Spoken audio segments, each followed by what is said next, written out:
Donc on est ensemble sur ce webinaire, comme vous l'avez compris, régionalisé, hein. C'est le quatrième. On en a déjà fait un sur les marketplaces, sur la communication de crise, sur Google My Business. Donc là, on est ensemble pour une heure de découverte. C'est pour les commerçants, les pros du tourisme, les restaurateurs. Vous allez même voir qu'aujourd'hui, quasiment toutes les entreprises peuvent vendre sur Facebook. Donc, comme l'a dit Caroline, donc une heure, on va prévoir plusieurs moments de sondage, donc auxquels vous pourrez répondre dans la partie conversation. Nombreux en fait, hop, je vais juste désactiver les micros des autres. Alors attention Caroline, j'ai désactivé les micros des participants. Il faudra juste que tu réactives le tien. Pas de Du coup, problème. nombreux sont ceux qui se posent la question, est-ce que vous pouvez vendre par le biais des réseaux sociaux? Donc aujourd'hui, on fait un focus sur Facebook. Donc l'idée, ça va être de se dire, est-ce que c'est possible pour toutes les entreprises? À quel coût? Est-ce qu'il y a des démarches légales à faire? Quelles sont les différentes options? Est-ce qu'il y a une seule façon de faire? On verra aussi des exemples concrets, des exemples d'entreprises. Et on fera une ouverture sur la publicité payante sur Facebook. Peut-être que certains en font déjà. Alors, en préambule, évidemment, le confinement actuel, voilà, c'est quelque chose qu'on a tous bien pris en compte, hein, depuis plusieurs semaines maintenant. Mais que nous dit la législation? La loi nous dit que toute entreprise peut proposer aussi bien de la livraison que du retrait de commande, toute activité, même si elle n'est pas de première nécessité, vous pouvez le faire. Donc, on a la case à cocher sur les attestations. Et du coup, prochainement, on devrait avoir quand même le déconfinement qui nous permettra de réorganiser vos activités. Alors, donc, si tout le monde peut le faire, quelques consignes quand même concernant la préparation des colis. Donc, doivent être préparés dans le respect des gestes barrières, hein, donc lavage des mains régulier, port de gants, nettoyage des infections régulières, respect des distances entre les personnes. Donc ça, c'est le minimum, c'est ce que vous êtes obligé de faire. Après, vous pouvez faire des choses en plus si vous le souhaitez, si vous souhaitez rassurer vos clients ou rassurer vos équipes. Donc là, on a un exemple, hein, de commerçants qui peuvent mettre des produits en quarantaine ou mettre des emballages en quarantaine. L'idée, c'est de vos équipes et qu'est-ce que vous pouvez mettre en place. Enfin, l'autre point, c'est concernant la livraison. Donc, dans le contexte actuel, qu'est-ce que vous devez faire? Donc, il y a deux options. Soit vous faites livrer vos produits par un organisme qui va automatiquement, lui, se charger de mettre en place les différents gestes barrières. Vous pouvez aussi choisir de faire la livraison vous. Et du coup, si vous souhaitez le faire, il y a quelques conditions. Privilégier si la boîte aux lettres n'est pas possible, il faut prévenir son client ou sonner. L'idée, c'est de déposer le à 1 mètre. Il n'y a pas de signature manuscrite comme on peut avoir l'habitude de faire pour attester que le produit a bien été livré. Là, dans le contexte, c'est pas nécessaire. Et l'autre chose, ça concerne le paiement. Donc, on n'a pas forcément une législation par rapport à ça, mais évidemment, l'idée, ça va être de favoriser un paiement dématérialisé. Donc, on va vous présenter différentes solutions de paiement dématérialisé. Si vous avez des questions particulières par rapport à ça, vous dites, tiens, mais moi, par rapport à mes produits, je ne suis pas sûre si je peux ou pas. Bien sûr, hein, vous pouvez nous redemander en commentaire, hein, nous appeler suite à cette intervention. Il y a également le numéro Allo PME là, qui s'affiche en bas à droite, que vous pouvez continuer à joindre. Ils sont aussi en soutien pour toutes ces questions-là.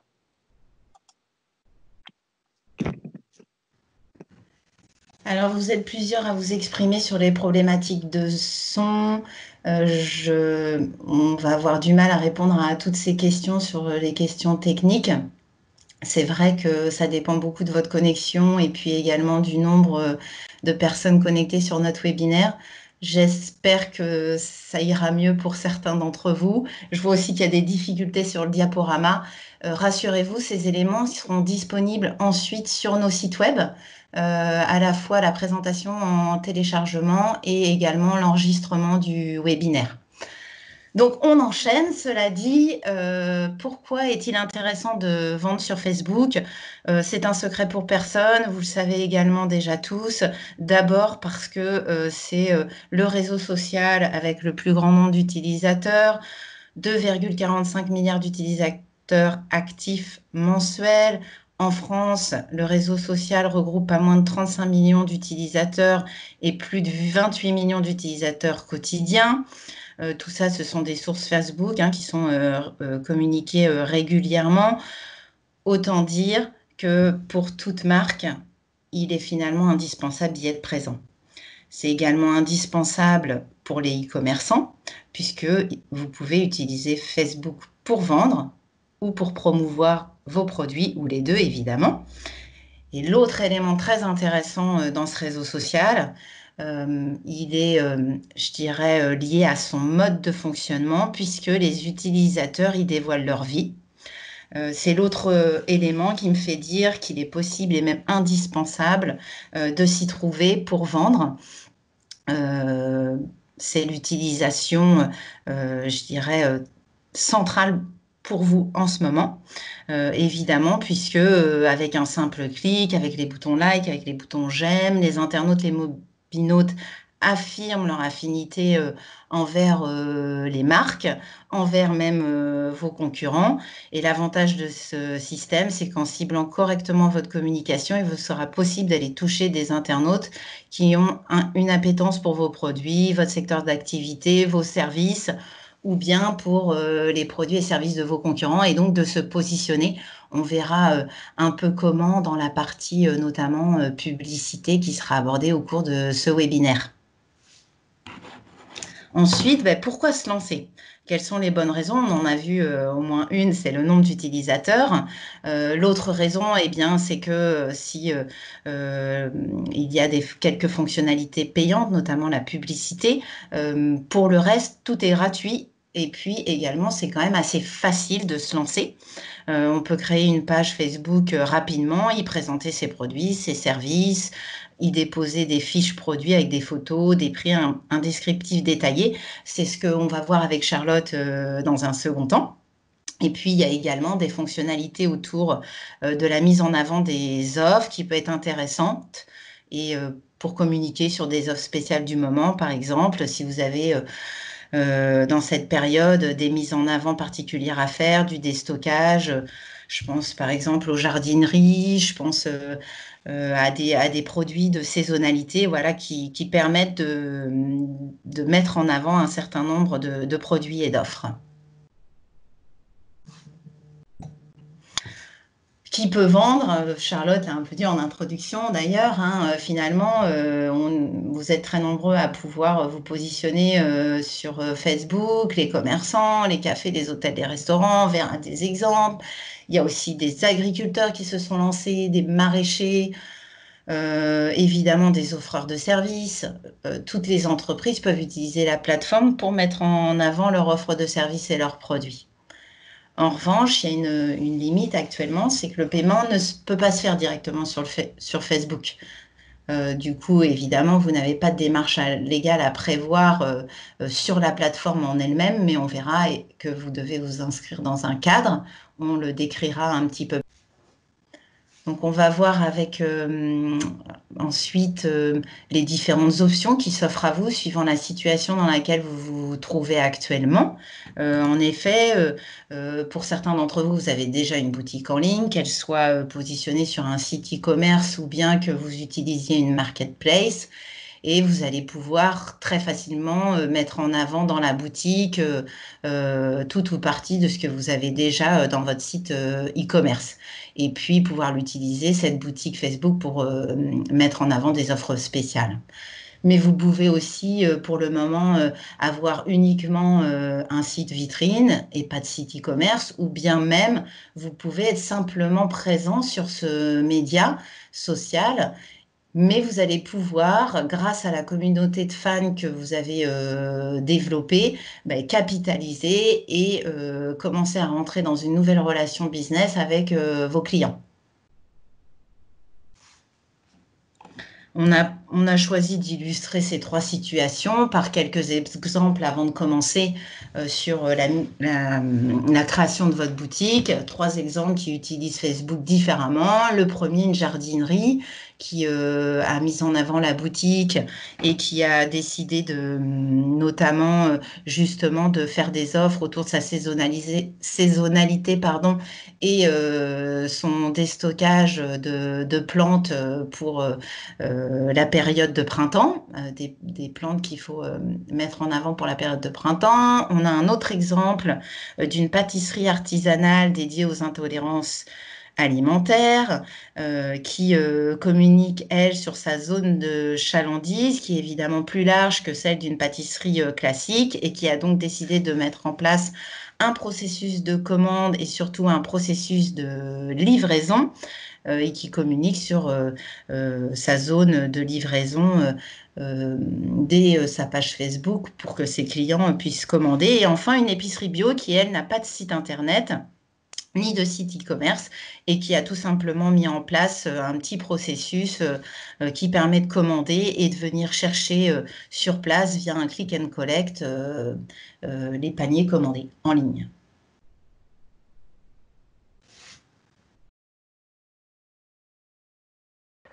Alors, du coup, premier cas concret, c'est la boutique Facebook. En fait, ça va être une fonctionnalité accessible via un onglet. Une fois que la fonctionnalité est activée, qu'on a activé la boutique, on va ajouter des produits au catalogue. Comme votre boutique physique, en fait, hein, vous aurez une présentation des produits dans la boutique. Chaque produit, vous pourrez spécifier son titre, son prix, ses images, sa disponibilité. Ok, donc comme vous le disiez, Charlotte, elle zoomait sur l'emplacement sur lequel vous pouvez, enfin plutôt les boutons qui vont apparaître si vous activez la boutique sur Facebook. Avec l'avantage, c'est qu'en haut de page, on trouvera toujours la boutique disponible quand on se connectera sur votre page fan. Évidemment, lorsque vous ajoutez une boutique, il faudra penser à communiquer aussi via des posts hein, pour dire que c'est une nouvelle fonctionnalité qui est disponible, de façon à ce que vos internautes puissent bien, et vos fans surtout, puissent bien identifier que vous avez déployé votre boutique en ligne. Charlotte, tu veux refaire un essai son ou je continue? Oui, exactement, exactement. En fait, c'est assez frustrant parce que moi, je vous entends très, très bien. Alors, est-ce que toi, tu m'entends? Moi, je t'entends. D'accord. Bon, écoutez, on va réessayer. N'hésitez pas à me dire, j'ai coupé ma caméra, peut-être que c'était ça. Alors, du coup, voici ce que le client, lui, pourra voir quand vous aurez activé la fonctionnalité boutique. Donc, comme vous pouvez le voir, vous avez une photo, un titre, un descriptif et le lien bleu pour acheter. Donc, il va nous envoyer vers autre chose. Ce qui est important, évidemment, ça va être le choix de la photo, le titre qui doit bien représenter le produit et la description qui doit convaincre le client. Alors, l'achat et le paiement sont finalisés hors de Facebook. C'est vrai que c'est quelque chose qui est clé.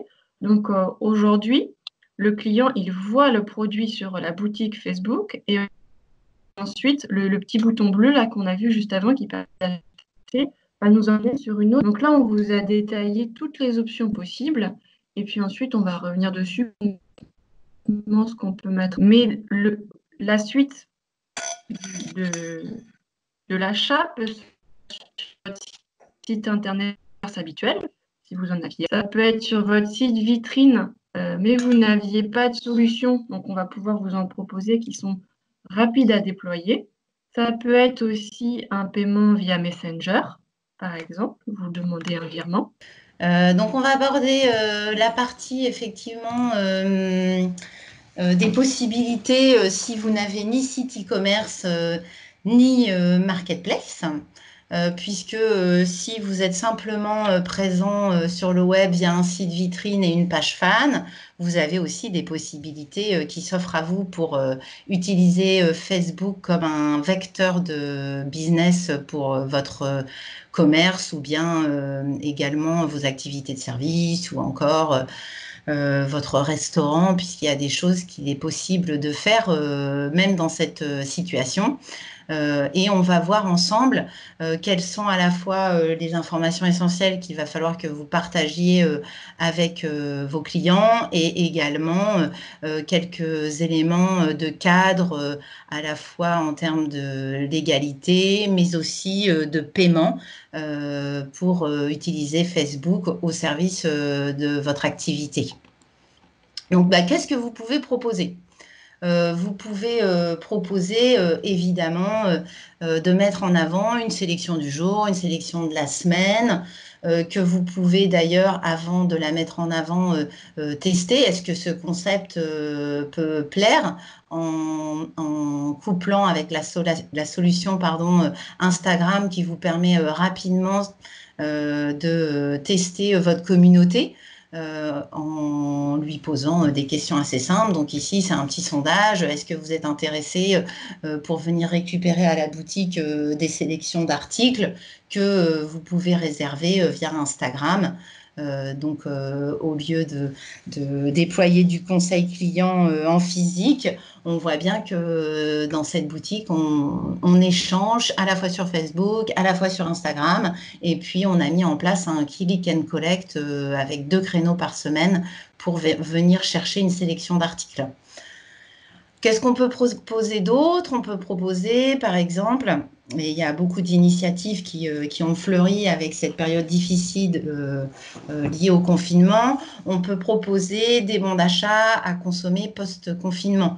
Donc, il y a plusieurs initiatives sur plusieurs territoires. Il y en a une, par exemple, que l'on voit là d'afficher sur la page Facebook de Kinfolk qui fait référence au site onsevoitdemain.org. Ça me permet également de soulever l'importance du bandeau sur Facebook.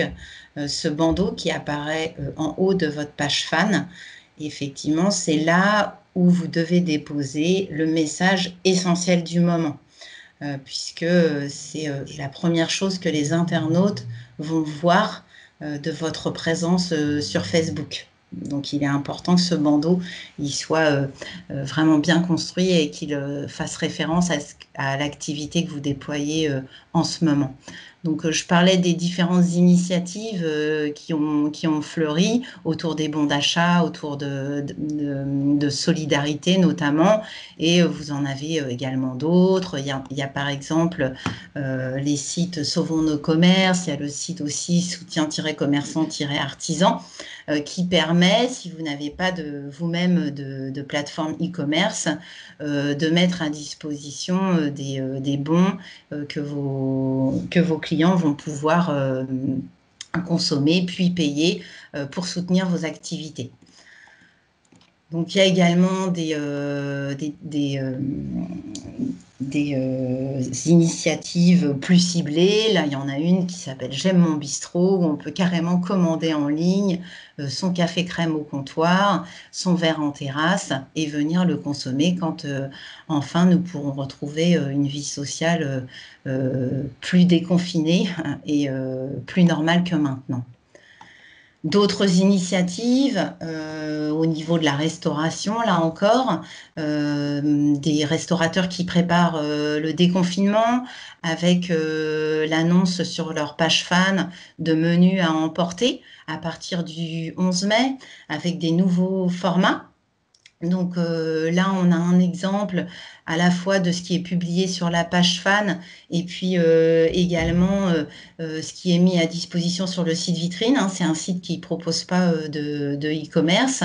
On va simplement pouvoir faire une commande par formulaire, mais on pourrait l'imaginer également par mail et le paiement va se réaliser ensuite au moment du click and collect en boutique, enfin là en l'occurrence au comptoir de cet espace de restauration. Vous pouvez également, autre initiative, autre idée, à la fois ouvrir une fois que le déconfinement vous permettra d'ouvrir, et puis continuer à faire de la vente en dehors des horaires d'ouverture en proposant de la livraison.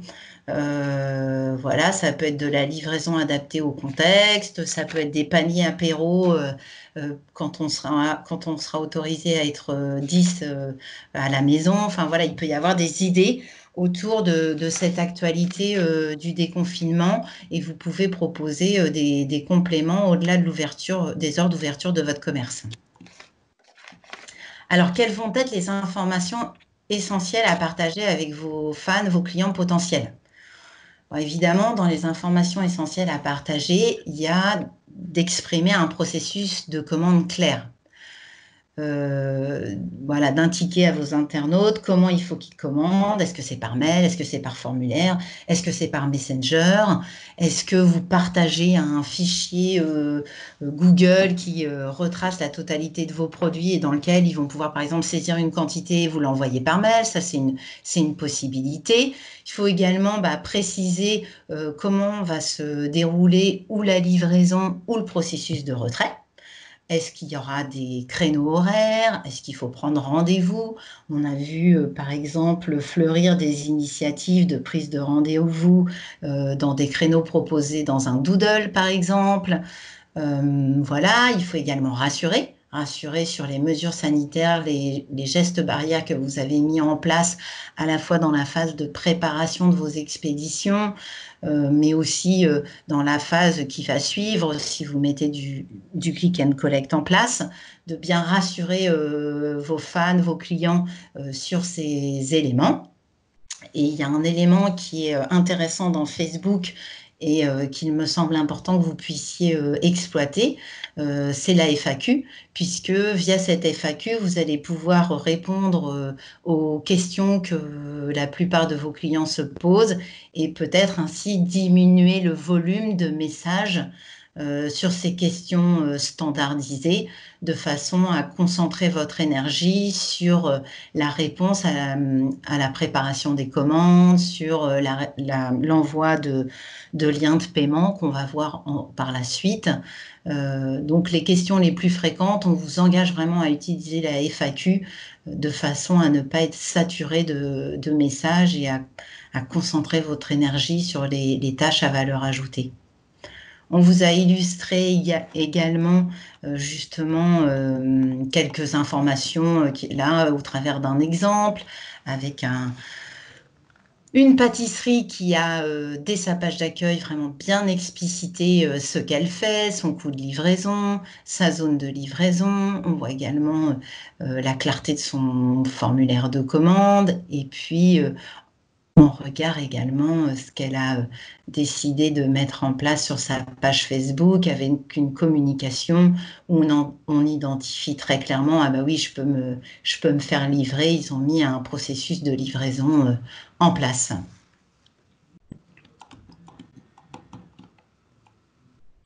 On va aborder le cadre légal que vous connaissez vraisemblablement. C'est pour la plupart d'entre vous, évidemment, un rappel. N'oubliez pas que même dans ce contexte de commande facilitée par mail, par téléphone, eh bien, il y a un certain nombre de droits et devoirs à la fois côté commerçant et puis côté consommateur, dont le droit de rétractation qui est toujours de 14 jours. Et puis, on rappelle qu'il n'y a pas de droit de rétractation sur un certain nombre de produits, qu'on rappelle, comme par exemple tout ce qui est produits personnalisés, le frais évidemment, tout ce qui est périssable rapidement, également les produits qui ont été ouverts et qui ne sont pas retournables pour des raisons d'hygiène.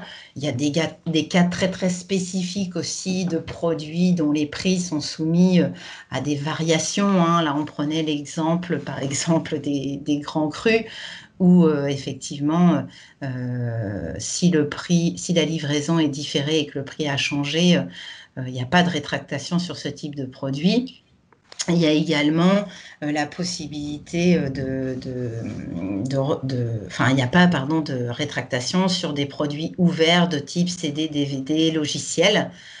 Bien sûr, il y a des enseignes qui, même sur ces produits, reprennent les produits, mais la législation, en tout cas, elle précise vraiment les produits sur lesquels il y a rétractation et les produits sur lesquels il n'y a pas rétractation. Et vous pouvez retrouver toutes ces subtilités. Il y a une liste complète, évidemment, sur servicepublic.fr. Qui dit rétractation dit aussi politique de retour. Donc ça, c'est quelque chose aussi qu'il va falloir que vous intégriez dans votre communication, que vous communiquiez sur les possibilités de retour. Donc on voit bien qu'il y a beaucoup de vendeurs qui prennent en charge les coûts de retour. Donc c'est quelque chose qu'il faut que vous précisiez à votre client. Est-ce que c'est lui qui aura en charge les coûts de livraison du retour, ou bien est-ce que c'est vous qui assurez la prise en charge de ce retour? Également important de préciser le délai de remboursement. Il y a un cadre légal sur ces délais de remboursement. Il est important que vous puissiez les préciser, soit au moment de la validation de la commande, par exemple par mail. Après, tous les canaux sont possibles, mais le mail reste une trace écrite qui, si vous n'avez pas de site e-commerce et donc pas de validation de CGV, de conditions générales de vente, via une action de vos clients par une case à cocher, si ce sont des choses que vous ne pouvez pas mettre en place parce que vous n'avez pas de site e-commerce, eh bien, ce sont des éléments qu'il faut partager au moment de la validation de la commande avec votre client.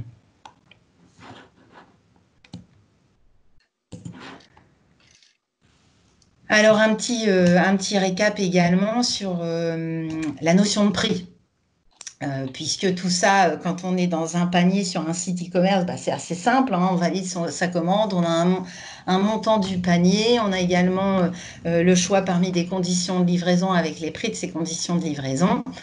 Bon, eh bien, ce processus, il faut le mettre en place quand on n'a pas de site e-commerce par d'autres moyens. Mais il va en tout cas bien à un moment falloir faire valider par le client à la fois le contenu de sa commande, lui confirmer le prix total avant de lui proposer le paiement. Pour les produits alimentaires, il y a des contraintes supplémentaires, puisque pour chaque produit, il va falloir que vous proposiez de lister des caractéristiques obligatoires, à savoir le nom exact de ce produit, la liste des ingrédients qui le composent. Et puis, normalement, vous devez également rendre compte du prix au kilo, du prix au litre, et également faire mentionner le lieu d'origine et la provenance du produit. Donc, si vous avez des listings produits, ça peut se faire au travers de listings produits. Il y a pas mal d'épiceries qui ont choisi cette option et qui partagent leur listing produits via des liens Google Drive ou évidemment d'autres solutions de partage de documents qui permettent de mettre à disposition des PDF avec ces listings produits.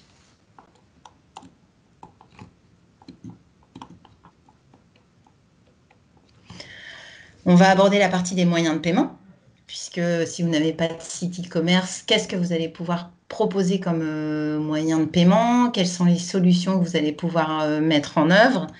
Et puis également, comment choisir parmi l'ensemble de ces solutions? On rappelle seulement, mais sans doute que vous êtes déjà très nombreux à le savoir, qu'effectivement la carte bleue, et d'autant plus en ce moment, elle est plébiscitée par la plupart des acheteurs. Il y a 67% des transactions qui se font en carte bleue, que ce soit les transactions qui se passent en magasin que les transactions qui se passent à distance. On partage également avec vous l'autre moyen de paiement le plus utilisé, c'est PayPal, qui est le deuxième moyen le plus utilisé et qui domine le secteur des portefeuilles électroniques. puisqu'il y a d'autres solutions de portefeuille électronique. Celui qui est le plus plébiscité en France, c'est PayPal et il a effectivement beaucoup augmenté en termes de nombre de transactions dans les 12 derniers mois.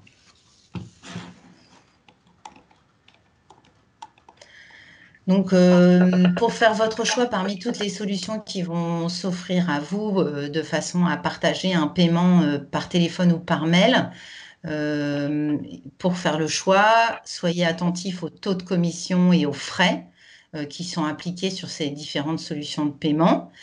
Il est important également que vous regardiez si le SAV, le support sur les solutions que vous allez pouvoir déployer est bien en langue française, sauf si vous êtes totalement bilingue. Évidemment, il y a des solutions internationales qui peuvent tout à fait convenir.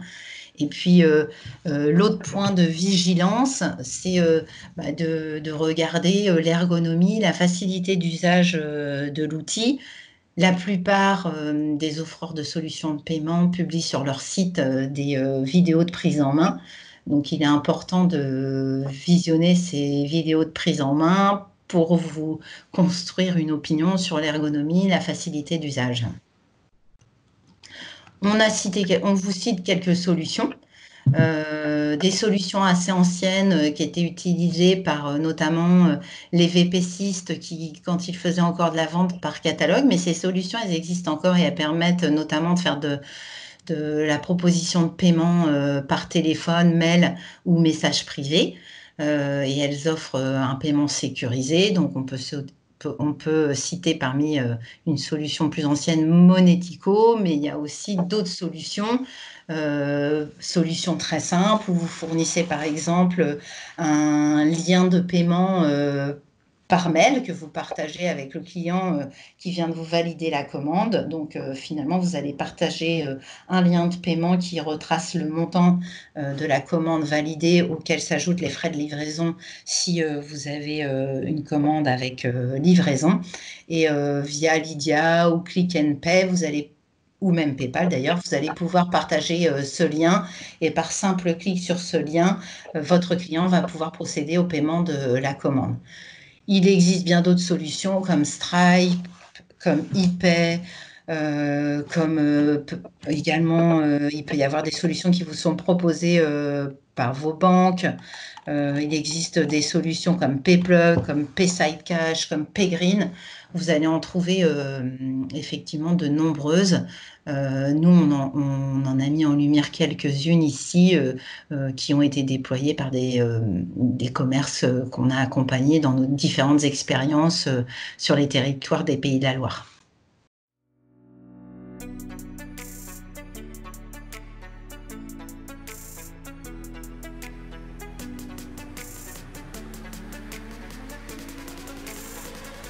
Aujourd'hui, vous avez développé pour la plupart d'entre vous, vous avez une page fan, donc vous avez déjà une clientèle captive. Ce que va vous permettre l'achat de publicité, c'est de gagner en visibilité et du coup d'aller capter des nouveaux segments de clientèle. Et donc de ne pas vous limiter à vos fans, puisque dans vos fans, on est dans une clientèle plus limitée. Et également, ce qui est intéressant avec Facebook, c'est que vous allez pouvoir affiner la cible que vous allez vouloir adresser. Vous allez pouvoir affiner en fonction de l'âge, en fonction des centres d'intérêt, en fonction évidemment du lieu de résidence, puisque en ce moment, ça a un impact et un intérêt évidemment majeur. Et puis, ce qui est très intéressant également, c'est qu'en ce moment, nous sommes tous connectés. Donc, nous passons beaucoup plus de temps sur nos écrans et nous voyons beaucoup plus souvent les messages publicitaires qui nous sont adressés dans nos fils Facebook. Ces publicités, elles sont dynamiques. Vous allez pouvoir effectivement les paramétrer en utilisant les produits que vous voulez booster, les offres que vous voulez mettre en avant, et puis décider d'adresser telle et telle publicité à telle ou telle cible, et vous allez pouvoir mixer en choisissant des formats de publicité en fonction des critères que je venais de vous expliciter à l'instant. Donc, on vous a mis un lien vers la procédure qui vous permet de paramétrer ces publicités, de paramétrer ce qu'on appelle des annonces et de cibler vos annonces en fonction des critères de cible, à la fois donc âge, centre d'intérêt et géographie. Donc, pour se lancer dans la publicité, évidemment, comme d'ailleurs pour se lancer dans les posts sur vos pages fans, il faut choisir des visuels percutants, un message simple qui interpelle l'internaute et qui est en concordance avec le ciblage que vous aurez défini, à la fois géographique, l'âge et évidemment les centres d'intérêt. Il faut savoir que sur Facebook, ce qui est intéressant, c'est que vous pouvez commencer avec des tout petits budgets. Vous pouvez par exemple commencer à 10 € et puis mesurer rapidement ce que ça vous rapporte, puisque vous allez pouvoir choisir la formule, par exemple, au clic, et ne payer que si l'internaute a cliqué sur le message publicitaire que vous avez paramétré, et votre budget s'arrêtera au moment où vous aurez atteint un nombre de clics qui atteindra par exemple les 10 € du budget consacré à votre publicité. On vous engage également à comparer le budget que vous pouvez mettre dans l'aménagement de vos commerces, dans peut-être d'autres formats publicitaires que vous utilisez d'habitude, des formats plutôt papier, des revues ou des journaux sur vos territoires. Puisque vous allez pouvoir comparer en fait ce que vous rapporte au clic, l'investissement que vous avez mis sur Facebook versus des publications qui souvent d'ailleurs sont assez onéreuses dans des supports papier. Et il va falloir également relayer et être en phase entre les messages que vous allez paramétrer dans Facebook pour vous lancer dans la publicité et ce que vous pouvez afficher dans vos vitrines sur vos commerces pour relayer ce que vous faites sur le digital, puisque à partir du 11, il y aura peut-être un peu plus de gens à circuler et à prendre connaissance de ce que vous avez mis en place au niveau digital pour relayer finalement votre action digitale via le point de vente physique. Quelques exemples au national. En fait, les publicités, si vous vous connectez sur votre page Facebook, elles apparaissent dans votre, on va dire, dans votre fil, dans votre fil d'accueil, et elles viennent s'intercaler entre les messages des pages fans sur lesquelles vous êtes abonné. Ces publicités viennent s'intercaler. Là, on a choisi de vous présenter des exemples de publicités au national, parce que pour le moment, quand nous, on s'est connectés, Charlotte et moi, on n'avait pas de messages de commerçants locaux.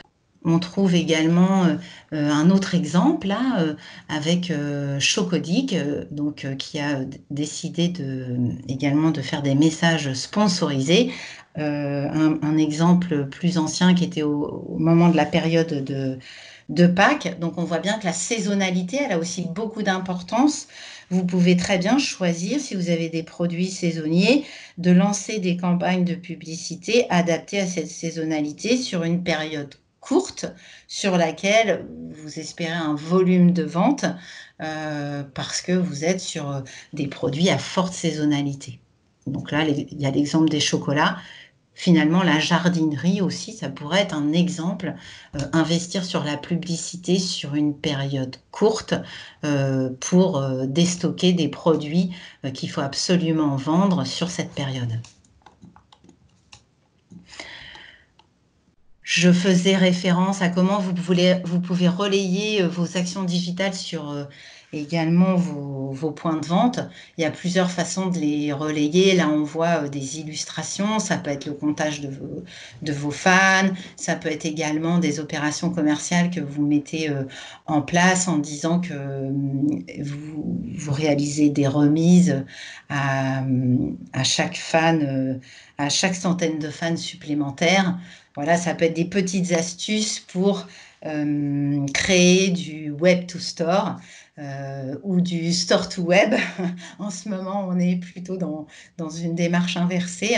C'est des facteurs de réussite pour drainer également du point digital vers le point physique de la clientèle, du fan.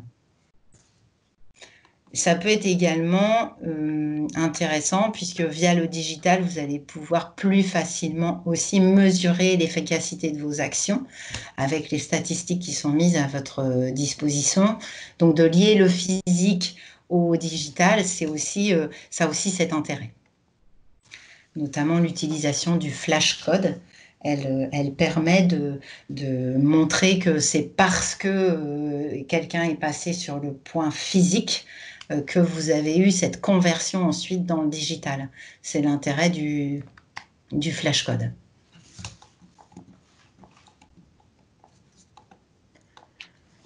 Donc, si vous n'avez pas de site, mais que vous souhaitez quand même faire de la vente en ligne, on a vu tout un tas de solutions qui pouvaient s'adapter à une page fan ou bien à des sites vitrines, mais quand même, le conseil ultime, c'est de passer au e-commerce, de se mettre en ordre de marche pour passer ce cap, parce qu'on voit bien que même si on va aller vers le déconfinement, ça va rester un moyen plébiscité par les clients. Le click and collect va vraisemblablement se généraliser avec des prises de rendez-vous et des créneaux pour aller chercher ce qu'on aura acheté. Donc forcément, les processus et les initiatives mis en place uniquement sur des sites vitrines ou sur des pages fans, ça atteint ses limites parce que les processus, ils sont longs à mettre en place, parce que c'est pas fluide. Et notre conseil, c'est évidemment de se lancer sur soit des sites e-commerce, de commencer à réfléchir sur un cahier des charges pour construire son site e-commerce, ou solution plus facile à déployer, plus rapide, d'utiliser les marketplaces. Vous avez plusieurs initiatives de soutien aux commerçants qui ont fleuri pendant la période de confinement, avec des solutions sur les pays de la Loire différentes. Dans le 44, le 53 et le 72, vous avez des solutions autour d'une solution qui s'appelle Ma Ville, Mon Shopping. Dans le 49, vous avez Wishibam qui a proposé de mettre gratuitement en place la solution à disposition des commerces, et également Place Vendée qui est disponible et en accès gratuit et qui est privilégié dans le 85. Nous, les conseillers numériques des territoires, on peut vous orienter vers ces solutions. À l'issue de ce webinaire, vous pouvez prendre contact avec vos conseillers sur vos territoires